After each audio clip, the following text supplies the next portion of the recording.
Welcome, friends, to the Probate Nation. My name is Richard Ruddy. Tonight we will learn the basics of probating an Arizona estate, from where to begin your probate journey, the legal and tax stops you will need to make along the way, and when to deliver the estate to the beneficiaries. You know, probate is very much like traveling on a slow-moving steam engine train, which calls to mind the train trip many years ago by the famous Supreme Court Justice Oliver Wendell Holmes. When approached by the conductor to confirm passenger tickets, Justice Holmes could not find his. Conductor, recognizing who he was, said, "Not a problem," but the Justice Holmes said that is an issue because he had bought a ticket and he needed to know where he was going. We are fortunate to have with us Allison Kierman, an Arizona probate attorney who knows all about probate. She will share critical steps to be addressed and stops to be made in the course of any Arizona probate journey. But first, let me tell you a little bit about Allison. Allison is the managing partner of Kierman Law PLC, based in Scottsdale, Arizona, where her practice focuses on estate planning, probate, and trust administration. Allison serves on numerous charitable boards across in Arizona and is very active in her community. Allison, welcome to the Probate Nation. Thanks so much for taking the time to share your expertise with the Probate Nation family across the country. You know, before we jump into this topic, though, I wanted to talk to you a little bit about all these YouTube videos out there on just about every topic. So many folks like to do things themselves these days. Is Arizona probate something a person can do on their own, pro se, without an attorney? Legally, yes. Arizona does not require the engagement of an attorney or anyone to be bar licensed to submit the paperwork. Practically, however, it is actually very difficult for someone to do the proceedings themselves. Sometimes we feel a little bit like the Wild West out here in Arizona. Everything has to be submitted in person with original ink signatures, so it can be very difficult for people out of state to try to navigate the process.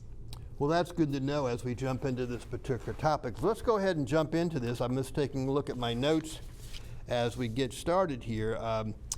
Let's just talk a little bit about what court actually oversees Arizona probates. Each county in Arizona has its own state superior court, and it's these superior courts that manage probate.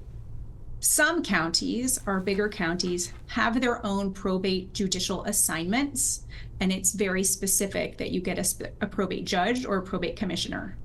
Other counties, it's just all for one, and the same judge oversees all different types of matters. Are there different options available to probate and estate in Arizona? There are. So the most common is informal probate. We also have formal probate. And for those who live in other states, we do ancillary probate proceedings. So it's essentially 3 different types of probate in Arizona. Now, does the existence of a will have any bearing on the probate option to be used in an estate? That is actually the most controlling decision. If you have the original will properly executed under Arizona law, you fast forward through informal probate, which is our easiest form of probate. If you do not have a will or do not have an original will, then you are using the formal probate process. Okay. Well, let's talk about probate with a will. Let's start with the real basics. Where do folks typically keep their will? Traditionally, I think the recommendation was to keep a will in a safe deposit box or in an at-home safe. I think more and more, though, financial institutions aren't keeping safe deposit boxes, or they just aren't as practical for as mobile as people are today. So a lot of people just keep their will either in their estate planning notebook or in some sort of personal files at home in an office. I see them in a dresser, in a nightstand, at the top of the master closet. They could be anywhere. I think the most important thing is that someone else knows exactly where they are. Now, if the will is in a safe deposit box, which we see a lot around here in Virginia, how can someone get access to the box to obtain the will? That's the catch-22, right? That the documents giving you the authority to open the safe deposit box are inside the safe deposit box. So in order to avoid that, you have to put someone else's name or put a trust as the owner of the safe deposit box. Now, what in Arizona, what constitutes a will that can be admitted to probate?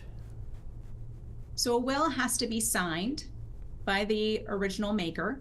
It needs 2 witnesses and a notary, so 3 separate people, all unrelated by blood or marriage. Okay. Now, does a will actually have to be probated in Arizona? It does not. So we only have to probate a will if you need to. So I view it as a defensive action. Someone's going to tell you they need letters of personal representative from the court, and that will determine whether you have to open probate or not. Well, let's turn to, I think you mentioned at the outset, where there is no will. So what happens if someone dies without a will in Arizona? Part of it depends on who the heirs and or surviving family members are. If there is a spouse, legally, or if there is one child, or there's a family that agrees, you can still go through the informal probate process. How you navigate that depends on who is among the surviving family members. So how are the assets distributed from an intestate estate? In other words, who are the beneficiaries of an intestate estate? If there's a surviving spouse, that surviving spouse can be the personal representative appointed by the court, and, assuming it's not a blended family, can be the sole heir. Similarly, if there is one child or a group of children who do not fight, one of the children can be the executor or the personal representative, and the children would inherit equally. But you mentioned the exception. What happens if we have a blended family where we have children from 2 different marriages and have a surviving spouse who is the mother to only some of the children? Does it get more complicated? It definitely gets complicated. Under statute, the surviving spouse can still be appointed the executor without a need for waivers from the other children. However, under Arizona law, the surviving spouse inherits half of the deceased's assets, and the children from the other relationship inherit the other half. Now, are there any special rules as to who can qualify to administer an intestate estate? Arizona has a statute of priorities. So it's the spouse, and then the biological children, and then parents, and then siblings. After that, you pass automatically to formal probate. So nieces or cousins, even if they're the only living next of kin, cannot go through informal probate. Well, let's talk about the informal, or what do we qualify? I call the simplified probate. In order to avoid the full probate process, what are the simplified probate options available to probate an estate with and without a will? So the only difference in Arizona between formal and informal probate is in the appointment phase. Informal probate in Arizona has all the same requirements as formal probate, except the personal representative can be appointed directly by the clerk of court based on the papers submitted, so based on the application of probate. But they still have to go through the creditor, the notice period, file an inventory and accounting, and formally close the estate. So in Arizona, it's not quite as simplified, it's just a little bit faster at the execution point. Now, how is a small estate affidavit used to probate an estate with no will? Arizona does allow a small estate affidavit. It's allowed for financial accounts valued at under $75,000 and real estate valued at under $100,000 in equity. And that could be a really good, efficient tool for an estate that's not very large.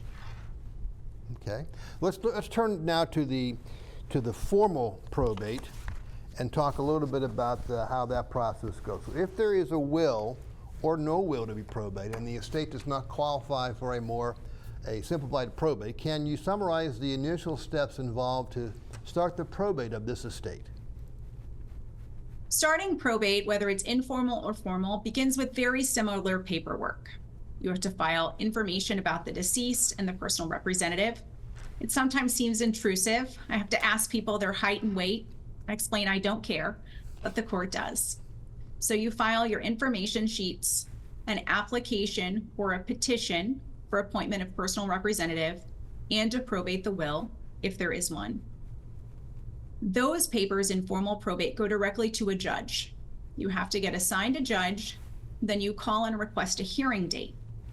The downside in Arizona is that the first hearing with the judge is usually at least 3 months out from when you submit the paperwork. Wow. So it's a time frame in which nothing can happen. Wow, that's a long time. That is a long time. Now, once you get the person qualified as a personal representative, they've been given letters of administration. What are their next steps? Okay, what do they have to do? So the first thing you have to do is provide notice to all the heirs and to the tax authorities. You then have 90 days from the date of appointment to do at least an initial inventory and to publish notice to creditors and to do direct notice to known creditors. Now, once we get that process going, does the executor have to file an inventory? Yes, at least one time. So that's within the first 90 days. We don't always file the inventory, though. You have to file proof that you prepared and distributed an inventory. Once you do that, the heirs obviously want updates. So those tend to be more informal and are not court required, but practically they do happen. Okay. Now, how about an accounting? So you start with your inventory, those are your opening entries, but do you need to report what you've received and what you've dispersed? It's not a separate proceeding in Arizona. We typically consider the inventory and accounting the same document. Oh. You do a final accounting before probate closes, but you have a 2-year window for that to happen. So formal accountings in the probate process are rare and are usually not quite as complicated. Well, that's very helpful because that can be very, very time consuming. Well, I guess one of the big things we have to figure out in any probate, of course, is to identify all the heirs and beneficiaries so we know who to give the money to once we get finished paying everybody. So what's the best way to do that in Arizona? Usually it's just discussion with family members. So by the time the client comes to me, they usually know, or we go through a list of questions to figure out who is living and who are family members. You do, though, get a free pass in Arizona, right? So if you submit paperwork saying these are the heirs and find out that there are more, you're not in trouble. You can do an amended pleading, and just as long as everybody gets notice, there's no problem. Okay, so we figured out how we're going to know, we understand how we're going to notify people. And of course, I think obviously as an estate planner, we want to recommend that clients make a list of who the heirs are and contact information so we can find that easily. So now we're notified people, we've been qualified, we've done our inventory and accounting. We've got to deal with creditors though. We've got to take care of those guys. So how are creditors alerted that someone has died and they need to file a claim? Known creditors get direct notice. So just like we would notify heirs, creditors that we know about, so common credit card companies, public utilities, we'll send them direct notice. That's usually information gathered from checking the mail or reviewing bank statements. We also publish notice in Arizona. So 3 publications in a local newspaper or online publication so that unknown creditors can let us know that they exist. And is there and what happens if the debts and the taxes exceed the estate assets? What do we do with that? That's an unfortunate circumstance. It definitely happens. Sometimes you have to make sure probate is worth it before you go down that road as the executor. Claims for end of life, funeral, medical expenses, those get paid first. Secondary claims are attorney and accounting fees. And then 3rd level are secured claims, and 4th are unsecured claims. So anything connected or recorded against the house, if there is one, usually gets taken when the house is sold. But we always have cases in which there are creditors who do not ever end up getting paid. That's very unfortunate. Now, is there a cutoff period for creditors to make their claim, though? In Arizona, we have a 4-month time frame. 4 months. So this is especially important for people who get direct notice. because then we can close out the matter much easier than those who claim they never received initial notice. I think the fact that they cut off the claims is very, very helpful. We've seen that among a number of states where we've done interviews. Virginia does not have that cutoff. They just have the regular statute of limitations, and so you have to do a bunch of steps to protect yourself as you start making distributions. Well, what happens if there's a dispute? You know, we get into people are starting to fight. How do we resolve disputes? We try to resolve them informally if at all possible, especially if you have an informal probate, because you aren't assigned a judge, so you don't have anyone directly to go to for relief. So we try as best we can to get the family or the surviving heirs to agree. If they cannot, then a motion to contest the will or to contest the actions of the personal representative has to be filed so that you can get a judicial assignment. We have an initial hearing, but then everything goes to either court or private mediation. It is very rare that a judge is going to resolve a family dispute over a will.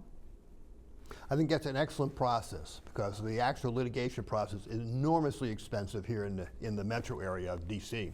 Well, we're getting to the stage now where we paid all the bills, you know, the inventory accounts have been filed, and to the extent they need to be approved by the beneficiary. So it's now time to wrap up.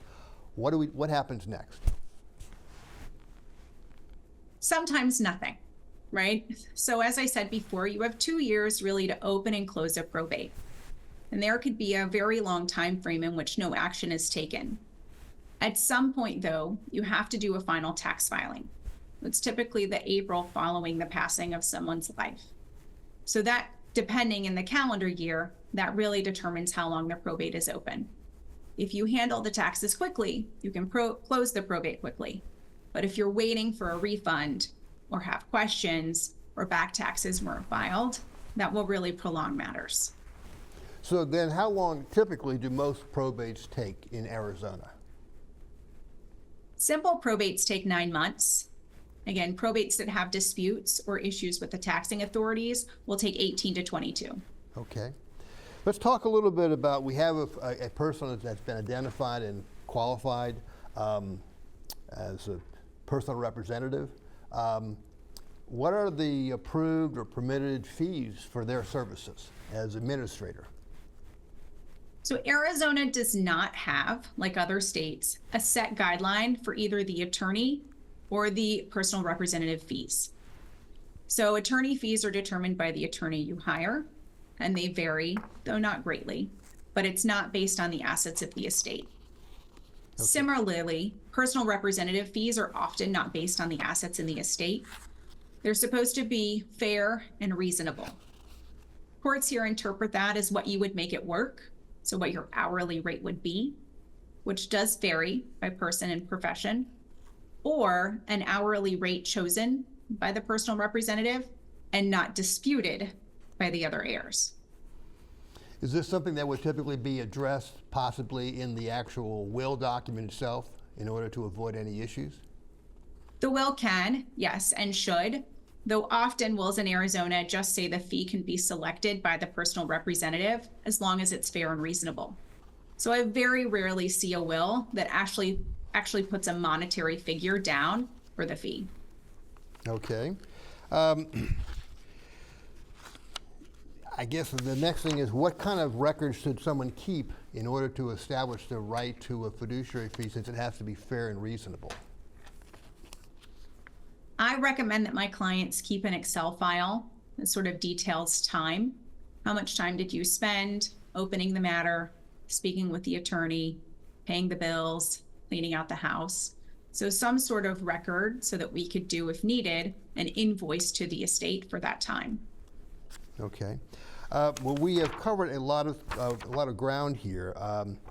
Can you, I mean, I think this is at the stage where I'd like to really kind of pick your brain because you have experiences. Can you share with our viewers some of the lessons you've learned over the years in probating Arizona estates that you want to pass on to our viewers? I really see 2 major issues when I go through probates here. And the first is the blended family questions. It is really important that those in a blended family have a valid will, because the statutory default for a family is often not kind or friendly. I see many instances where the surviving spouse has to leave the primary residence and then has to split the net proceeds of that residence with children who are not theirs, which can just make living, especially living on retirement as you age, difficult. The second big thing I see is wills that are not executed properly, either because they were done online, they were do it yourself, or they're just from another estate. Arizona judges do not look kindly upon wills that are not properly executed, and they 100% will declare the will to be invalid, even if there's no dispute or otherwise appears to be valid. So you have to make sure that everything is properly executed, not just that it says what you want it to say. Now, you mentioned at the outset that about having an original will. Is it possible or not to get a copy of a will admitted to probate? You can, but a copy of a will is admitted through the formal probate process. So I definitely have cases where people are upset that they have to wait the 3-month time frame and appear before a judge before they can proceed with the probate, and it's just unfortunate. So it's really important that you track down, find, and keep the original will when you have it. That's good advice, and but so often we see people have lost original wills, or they get lost in the mail coming to us, as a matter of fact. Very sad. You know, Alice, I want to thank you so much on behalf of the Probate Nation for coming and visiting with us, for sharing an overview of Arizona probate law, your advice as to what to do and not to do if probate is necessary. And, the need to have an Arizona attorney handle the details of any probate journey. Valuable information and a great public service to our Probate Nation viewers across the country. So again, thank you for taking the time to talk with us today. Thank you so much. You bet.